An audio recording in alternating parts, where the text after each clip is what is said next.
So in building on this point, I think of one of the principals at Namaste.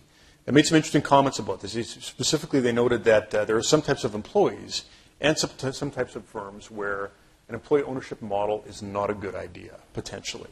So with that in mind, perhaps you could tell us a bit more about maybe settings where the employee ownership model really works, is ideal, and perhaps other settings where it's not overly ideal. Because I think we learn about, where the employee ownership model should be applied by maybe knowing also when it should be applied. Right. So if you couldn't tell, this is a feel-good movie. So that's a little bit of my personality. And being a first-time filmmaker, I didn't put a lot of conflict and death and destruction, in this film. But there's, and some of the challenges that we show are in employee-owned companies. They're not all perfect, and so they're all kind of working to be. In this case, they're working to be better. So even these companies were struggling with how to be employee-owned. So there are some failures in becoming employee-owned. There are some struggles in doing so. So in summary, if you would look at when did it not work, if you have a distressed company and it's distressed financially, in the market, the industry, there's a lot of change, but overall it's in a distressed situation. Giving the company to the employees and making them owners does not fix the problem. And so we have a number of examples in the last 25, 30 years that was, we'll give it to the employees.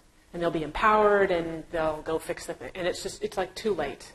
So if you have cash constraints, that can be a problem. If the business is already highly leveraged in terms of it has a lot of debt, that can be a challenge for employee ownership. The cash is for liquidity. In terms of being able to give liquidity events, you need to give liquidity events typically to be annually in a lot of these companies, but you need to have that liquidity for the company. So those are some examples. So where can you find it, and where does it work really well? You can find employee ownership or broad-based employee ownership in every industry and every size of company.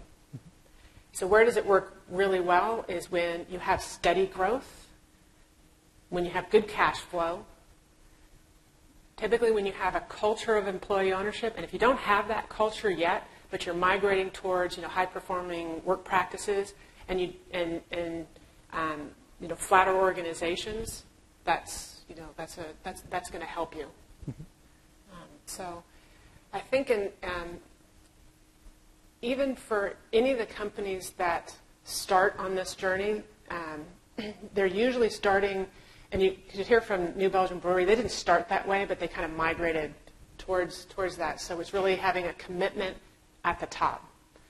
So there can be grassroots interest at the employee level to convert to an employee-owned company, but the board's got to be on board and the CEO's going to be on board. And if they're not, then you're going to have some problems. So if it ever becomes a wage concession, like, we'll give you ownership, but we're going to give you less wages, that's not good either.